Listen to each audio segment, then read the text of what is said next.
السلام علیکم۔ اصحاب فیل اور ابابیلوں کے کنکروں سے ہلاک ہونے والوں کی مکمل داستان کچھ اس طرح سے شروع ہوتی ہے۔ حضرت ابراہیم علیہ السلام نے اللہ رب العزت کے حکم سے مکہ مکرمہ میں خانہ کعبہ کی تعمیر فرمائی۔ وقت گزرتا گیا اور عرب کے لوگ ہر سال وہاں حج کے لیے آتے رہے۔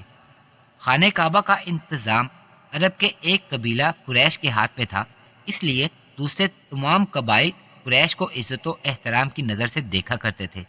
قرآن مجید کی سورہ فیل میں اصحاب فیل واقعے کا ذکر موجود ہے۔ اس واقعے کے مطابق خانہ کعبہ کو اللہ پاک کے گھر کو تباہ کر دینے کی نیت سے آنے والے ہاتھی اور ان کی فوج اللہ کے حکم سے خود تباہ و برباد ہو گئی۔ خانہ کعبہ کا انتظام عرب کے ایک قبیلہ قریش کے ہاتھ میں تھا، اس لیے دوسرے تمام قبائل قریش کو عزت و احترام کی نظر سے دیکھتے تھے۔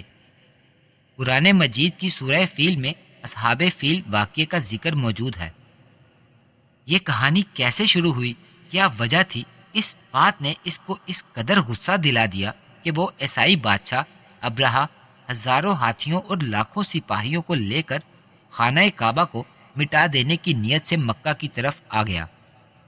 ویڈیو شروع کرنے سے پہلے آپ سے گزارش ہے، اگر آپ نے میرا چینل ابھی تک سبسکرائب نہیں کیا تو پلیز کر لیں اور بیل آئیکن کو بھی پریس کر دیں۔ ویڈیو کو شروع کرتے ہیں۔ عرب کے جنوب میں ملک یمن واقع ہے، جس پر ایک زمانے میں عیسائی حکمران ابرہہ کی حکومت تھی۔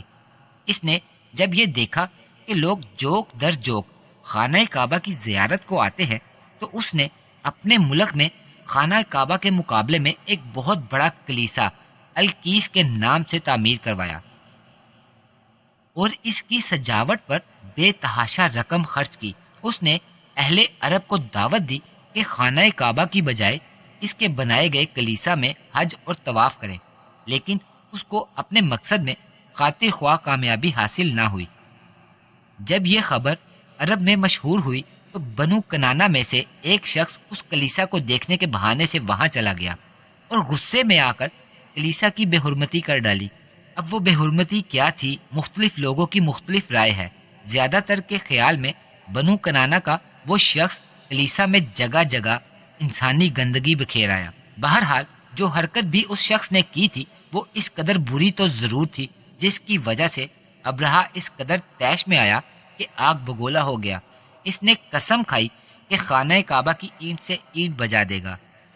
ویسے بھی ابرہہ کو اچھی طرح سے معلوم ہو چکا تھا کہ جب تک خانہ کعبہ موجود ہے لوگ اس کے بنوائے ہوئے کلیسا میں حج کے لیے نہیں آئیں گے۔ چنانچہ اس نے ایک بہت بڑی فوج تیار کی۔ اس فوج میں لاکھوں جنگجو اور ہزاروں ہاتھی بھی تھے۔ اس بہت بڑے لشکر کے ساتھ ابرہہ نعوذ باللہ خانہ کعبہ کو مسمار کرنے کے ارادے سے روانہ ہوا۔ ابرہہ کی فوج میں ایک خاص ہاتھی بھی تھا۔ اس ہاتھی کی طاقت پر اسے بہت ناز تھا۔ یہ ایسا طاقتور ہاتھی تھا کہ موٹی سے موٹی دیوار کو بھی ایک ہی ٹکر مار کر گرا دیتا تھا۔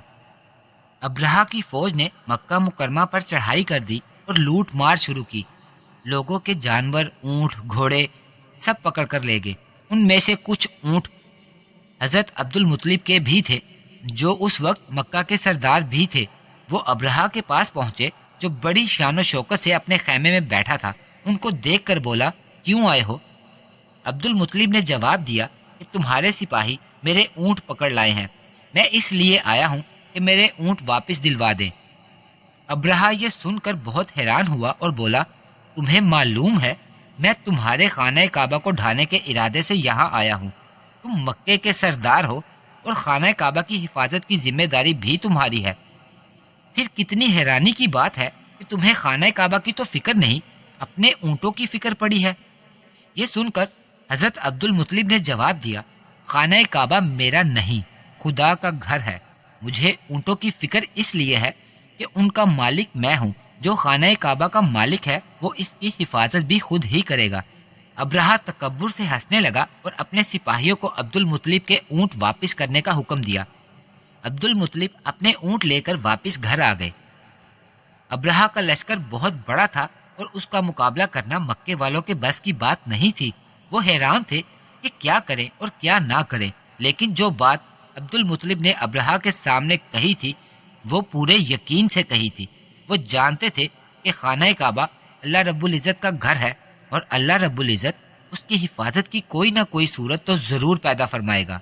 جب ابرہہ کا لشکر خانہ کعبہ کی طرف اپنی پوری قوت کے ساتھ بڑھا تو حضرت عبد المطلب مکہ کے لوگوں کو ساتھ لے کر خانہ کعبہ کے پاس ایک اونچی پہاڑی کے پیچھے جا کر چھپ گئے اور دیکھنے لگے کہ غیب سے کیا ظاہر ہوتا ہے۔ ابرہہ اپنے بھاری بھرکم ہاتھیوں پر سوار آگے آگے تھا اور پیچھے اس کی فوج تھی۔ وہ مغرور یہ سمجھ رہا تھا کہ اب دنیا کی کوئی بھی طاقت اس کو خانہ کعبہ کو نعوذ باللہ گرانے سے روک نہیں سکتی، مگر جب ہاتھی خانہ کعبہ کے پاس پہنچا تو رک گیا۔ اس نے آگے بڑھنے سے انکار کر دیا اور وہیں پر بیٹھ گیا۔ اسے مارا گیا، پیٹا گیا، مگر وہ پھر بھی نہ اٹھا۔ جب مکہ کی طرف سے اس کا رخ موڑ کر اسے اٹھایا گیا تو وہ اٹھا اور تیزی سے یمن کی طرف بھاگنے لگا۔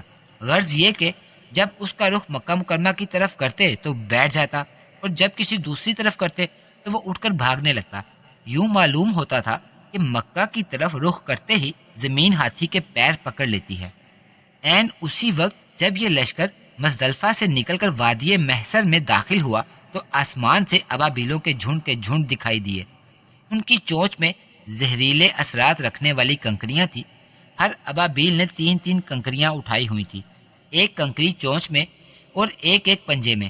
ابابیلوں نے یہ کنکریاں ابرہہ اور اس کے لشکر پر برسائیں۔ ابرہہ، اس کا ہاتھی اور تمام لشکر ہلاک ہو گیا۔